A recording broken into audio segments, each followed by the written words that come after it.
Hi, Jess. Hey, Welcome back. thanks. How was your week? It's okay. Same old, same old. I just watched a bunch of TV and sat around. Oh, yeah? Yeah. So, are you saying that it was kind of relaxing? Yeah, I guess so. Ever since I quit my weekend job, I'm able to take the weekends off, and my dog really appreciates it, staying home and things. So I bet so. yeah, I guess so. That sounds really relaxing. Mhm. I'm glad you were able to do that. Yeah, just kick back, have a few beers, and watch some TV. Yeah, it's pretty easy. Okay, well, um, so I thought we might start where we left off last time, Mhm. on last week. Um, you initially had started coming in because you and your girlfriend believed that you had commitment issues. Well, she believes I have commitment issues. Okay, I believe I'm just coming here to make her happy. right. Okay, so and we had also continued to speak about um, pursue that line with your girlfriend believing that you had commitment issues Mhm. and you being here because she wanted you to come here. But since you were here, we started talking about things that might be causing the behavior that makes her believe you have commitment issues, right? And we Mhm. had mentioned that your parents, we had talked a little bit about your parents last time Mhm. and how they did a lot of fighting when you were young, and and how much that bothered you. And over time, you became convinced that you were destined to do the same thing, and that even today it causes you to do things like hesitate to agree to things. And you also mentioned last time, before we concluded, that when you visualize your girlfriend and you living together, you do have you are afraid that y'all might also become violent and combative if there's ever a disagreement or things go south. It could happen. Well, right, and Yeah. so that's kind of where we kind of left off last week, Mhm. and I thought we might pick it up this week and pursue that a little bit. Your fear of those things happening. How does that sound? Okay, I guess so. Okay. Um, so I was wondering, do you have any personal reasons to believe that you might um, become combative, or any personal reasons that you might believe that it would happen? Just what we discussed last week. I mean, he drank, I drank, he did it, and I could do it. You know, it's a it's a thing. So yeah, Can you recall any times that you were tempted to become violent, or can you remember any times you might actually have become violent in the past? At uh, all, it doesn't necessarily have to be in situations with people, but can you think of? during basketball season, we were watching the Final Four at Wingstop, and I was in San Antonio, and things were going great, and one of the opposing teams dunked on one of my guys, and the guy on the table next to me started screaming and yelling, and he jumped up to do a little chest bump with his buddy, and he bumped into my chair, and made me spill my drink and everything. I almost got up and punched him right in the face. I did. It was like, it's bad enough that my team is losing, and then you got to rub it in, but now you're rubbing it in, and you're spilling my drink, and you're messing up my dinner at the same time. You know, that's uncalled for. So yeah, there's been times when I've been really close to blowing up. Uh, so sometimes I think maybe it is just better if I just don't really talk to too many people and just kind of hang out by myself and be a hermit. Yeah, I can totally see how you would feel that way. Um, so what I heard you say is that you were at this facility with this restaurant or this Mm-hmm. bar with your friends or with your team, and No, it was me and Monica. oh, okay, so you Yeah, were there with Monica. yeah, we were there. She wanted to go to a place where she can eat some chicken wings, and I wanted to go to a place where I can watch the game. So came up with a nice compromise. Pluckers was packed, so we went to Wingstop. So you came really close to having an altercation, but you did not. You know, if Monica wasn't sitting there, I probably would have. I guess that's a possibility. That is one possibility of what could have happened. But she was there. And can you, by any chance, recall why you didn't actually do it? Like, what stopped you from doing it? Her. Her? Yeah.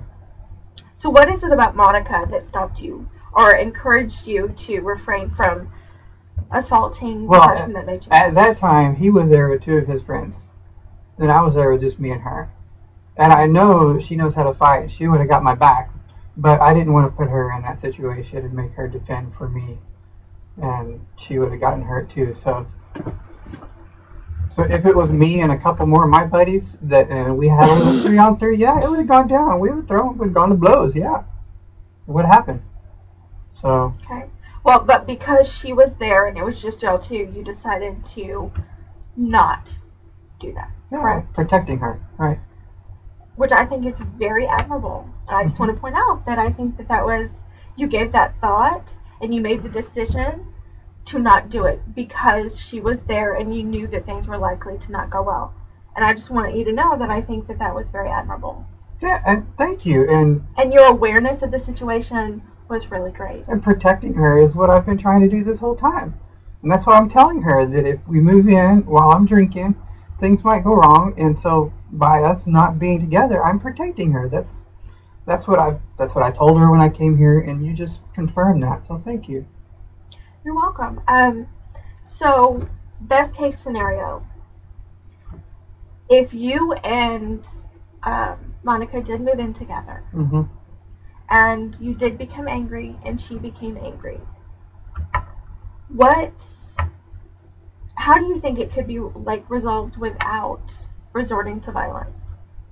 I'll just get out and leave. Okay, so walking away. Mm-hmm. I think that's definitely an option. I think that's great. I did that once. Oh yeah? Yeah. With y'all too? I was at her place, and we got to an argument, and I just turned around and left. She was so pissed off at me for just walking away and leaving like that. Did y'all talk about it afterwards? She wouldn't talk to me for like 3 days. But did y'all ever come back after that 3 days and discuss what happened or what led to it and why you left? You know, the argument had gotten so out of hand that I don't remember what the argument was about. We couldn't remember. We just know that it ended up in me walking out on her. So it happens. And in circumstances like that, I think that's definitely an option. So if we're living together and I want to walk out, where do I go? Well, that's definitely something that you could talk about. That's it. I think thinking that way is one step closer. Having a plan is basically what it sounds like you're asking. And I think maybe that's something we can work on, is having a plan.